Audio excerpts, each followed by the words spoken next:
okazuje się, że moja teoria nie może być poprawna, ponieważ ktoś inny ma inną teorię, to cóż, dzisiaj omówimy sobie Mike-bota. Moje przemyślenia na temat Mike-bota wyglądają dokładnie tak. Co by tu dużo nie mówić, nie lubię Mike-bota. Bardzo go nie lubię.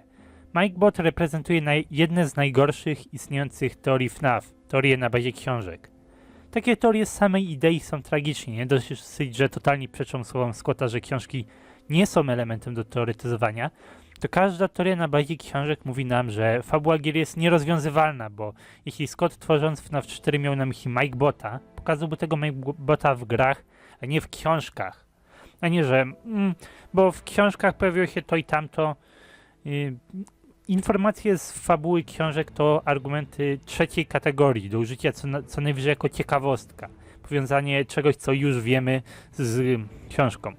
Możemy mieć jakąś zwyczajną teorię o fabule gier na bazie wskazówek, które pojawiają się w tych grach i z boku wskazuje nam ciekawostka, że Scott wykorzystał coś podobnego w książkach. Koszmary Scott przedstawił pod postacią zwyrodniałych animatroników, Happy's Day w fabule książek był przygotowany przez Williama, a nie przez marionetkę. No i tak czy tak to są tylko ciekawostki. Te wątki strasznie się różnią w obu wersjach fabuły i nic dla siebie nie znaczą poza samą tą ciekawostką. Dla kontekstu muszę podać wam spoiler z trzeciej książki. Postaram się powiedzieć jak najmniej i bez szczegółów, ale niestety coś trzeba tutaj powiedzieć. W książkach pojawi się Baby i wygląda ona jak prawdziwy człowiek. Pomimo tego, że jest robotem, używa chipu percepcyjnego, tego naszego bajorenskowego, książkowego elementu, dzięki czemu wygląda jak człowiek. No i mniej więcej to tyle. Ta jedna informacja jest wykorzystywana jako argument, że Mike jest ugryzionym dzieciakiem, który został złożony z powrotem przez Williama w formie cyborga, robota. Bo skoro Scott zrobił robota w książkach, to na pewno też zrobił robota w grach, bo się łączą wątki między sobą. To naprawdę całe rozumowanie teorii Mike-bota. No i może wam się wydawać, że to nie wszystko, ale myślicie o czymś zupełnie innym. Myślicie zapewne o teorii Mike Victim. I to nam ma wszystkie te argumenty. Mike-bot jest jedynie odgałęzieniem tej teorii. Zgodnie z Mike Victimem, Mike jest ugryzionym dzieciakiem, no i istnieją na to różne argumenty, a tymczasem zgodnie z Mike-botem, Mike Victim jest poprawny, a Mike stał się robotem. Istnieją argumenty na to, że Mike jest rzeczywiście ugryzionym dzieckiem, ale nie na to, że jest robotem. Jak miałbym pokazać, jak bardzo lubię Mike-bota, to powiem, że bardziej od niego podoba mi się Dream Theory i teoria, że we FNAF 2 marionetka przytula swojego ojca podczas jumpscare'a. Dopiero poniżej jest Mike-bot, obok wszystkich teorii bazowanych na informacjach z książek. Sam Mike Victim nie jest już taki zły i ma swój sens, choć niekoniecznie się z nim zgadzam. W tej wersji William oczywiście wciąż pomógł Mike'owi przeżyć, ale nie przez przemienienie go w robota. Już większy sens ma tutaj Remnant, podobna sytuacja jak sam zombie Mike w Sister Location. Jest to dosyć sporna kwestia, bo Scott nigdy wcześniej nie użył Remnantu na człowieku, ale ma to wciąż większy sens niż robot. Może to podchodzić pod coś, czego Scott bał się, że nam się nie spodoba. Może też być powodem, dla którego nie rozwiązaliśmy FNAF 4. Cały czas wracam tutaj do Fonkola z FNAF 1.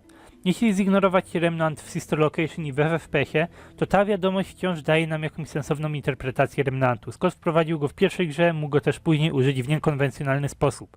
William mógł go po prostu użyć na Mike'u. Ale równie dobrze mógł wrzucić metal w jego ciało czy coś w ten deseń, przez co dzieciak sam stworzył Remnant i nawiedził sam siebie. Nie musimy wiedzieć, jak dokładnie się to wydarzyło i sama wiadomość złożycie z powrotem już nam pokazuje, że coś rzeczywiście się stało.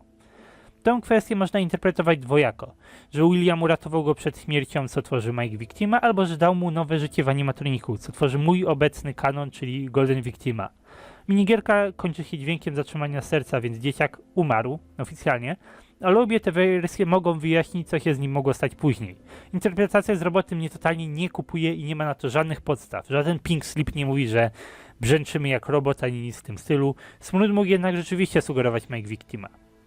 No i Mike Victim rozjaśnia nam trochę gameplay FNAF 4. Nigdy nie lubiłem teorii, że starszy brat przeżywa te koszmary, bo zawsze zdawało się one być ekskluzywne dla młodszego brata.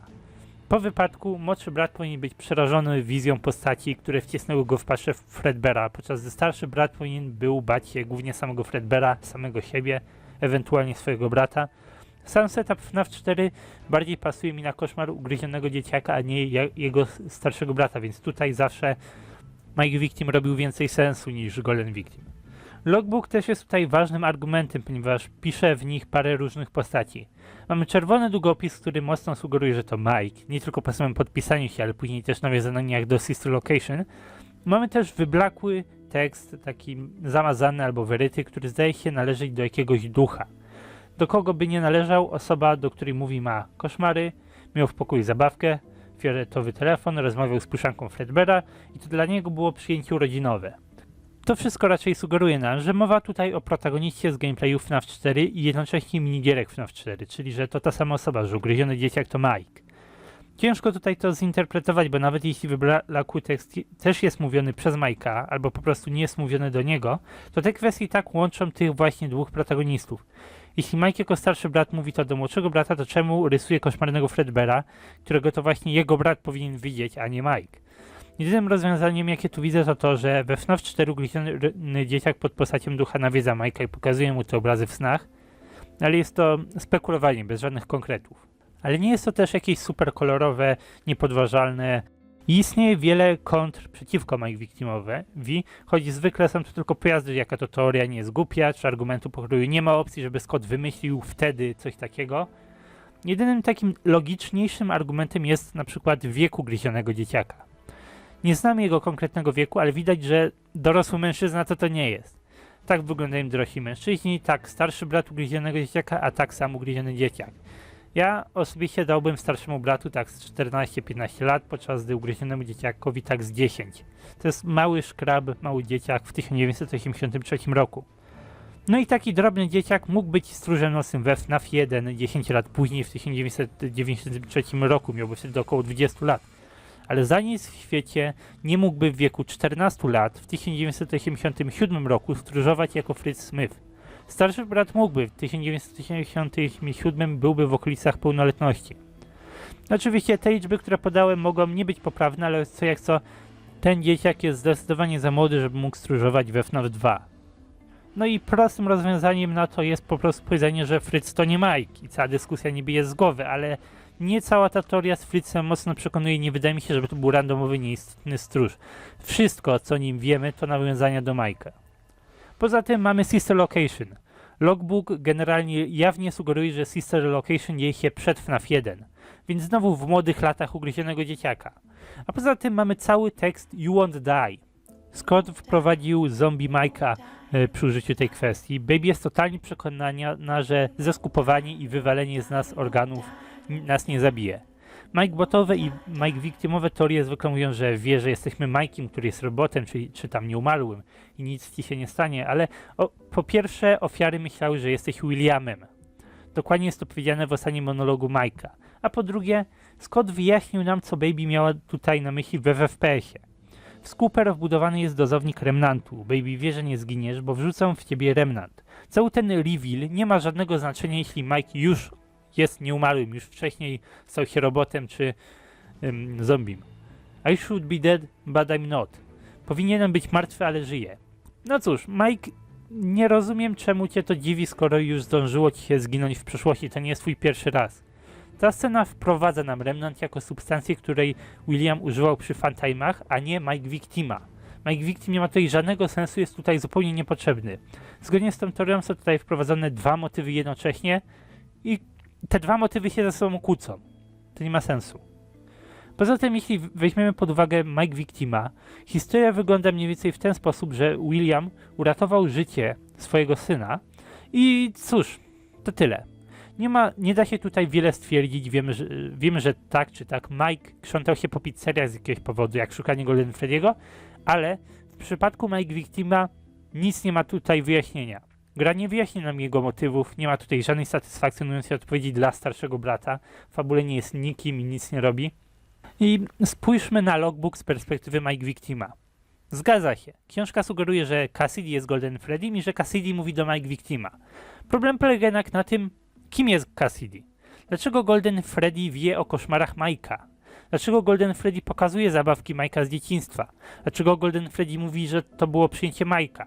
Nic tutaj nie ma sensu. Golden Freddy jest nikim, a jednocześnie wie wszystko na temat Mike'a. Logbook może sugerować Mike Victima, ale nie robi nic, żeby go wyjaśnić w jakikolwiek sensowny sposób i zostawia nas z niczym.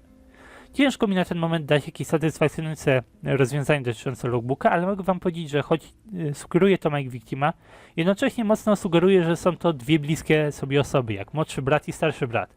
Cassidy tutaj nie ma sensu i Cassidy miesza za bardzo we wszystkim. Cassidy jest następną w kolejce do hej, czy jest ten damski pokój w domu ugryzionego dzieciaka? Ale jeśli pójdziemy tą drogą, to znowu idziemy w kosmiczne teorie pełne wywalonych spekulacji, bo to znowu podważałoby, czy to na pewno są Aftonowie, a na ten moment raczej jesteśmy pewni, że tak, że to są Aftonowie. Najlepszą alternatywą, jaką na ten moment widzę, jest to, że zamazane słowa też były pisane przez Majka. To przyjęcie było dla ugryzionego dzieciaka i ugryziony dzieciak miał koszmary, ale nie mówimy tutaj o koszmarach z FNAF 4, ale ogólnie o koszmarach. Dzieciak bał się animatroników, pewnie opowiadał, że ma koszmary, coś mi się śniło. Nie jest to perfekcyjna interpretacja, bo niektóre kwestie rzeczywiście nawiązują do zabawek z koszmaru Majka z FNAF 4. Także są rzeczy do dopracowania. Miałoby to sens, jeśli Majkowi śniło się, że jest swoim własnym młodszym bratem, czy coś w ten deseń. Ale nie jestem w stanie powiedzieć nic na ten moment. Czego jednak jestem pewny, to to, że Mike Victim ma masę luk. Nie podaje nam żadnych sensownych wyjaśnień co do historii i motywów Majka. Mówi nam, że Golden Freddy to nikt, kogo znamy, jednocześnie, że to ktoś ważny, bo zna dobrze Majka, wie kim on jest. Mówi nam, że 14-latek pracował w pizzerii, że Scott wprowadził Remnant poprzez wstrzyknięcie go do osoby, która tak czy tak już miała w sobie Remnant, co nie ma sensu. Też jest to bardzo zamieszany wątek z uwagi na to, że Scott chciał zakończyć grę na trójce. FNAF 3 dawał nam Happy's Day, a FNAF 4 to dosłownie FNAF Origins, którego Dawko i Matpad tak bardzo chcieli. Podaje nam on początek głównego wątku. Dla teorii Golden Victim tym głównym wątkiem jest Happy's Day, który jest bazowany na nieudanym przyjęciu urodzinowym samego Golden Freddy'ego. Dla Mike Victima, cóż, to wciąż Happy's Day, który jednak jest bazowany na urodzinach Majka? Czemu? Z jakiej racji? Jaki to ma sens? Czemu urodziny Majka nieudane doprowadziły do całego Happy's Day? Jak już mówiłem, podoba mi się wątek Mike Victima. Jest to ciekawa, niekonwencjonalna teoria i łączy niektóre rzeczy na swój sposób, no ale w tym samym momencie rozrywa masę innych wątków na kawałki, przestają mieć jakikolwiek sens. Dlatego właśnie ja trzymam się teorii, którą już ostatnio mówiłem w swojej pierwszej finalnej teorii, czyli Golden Victima.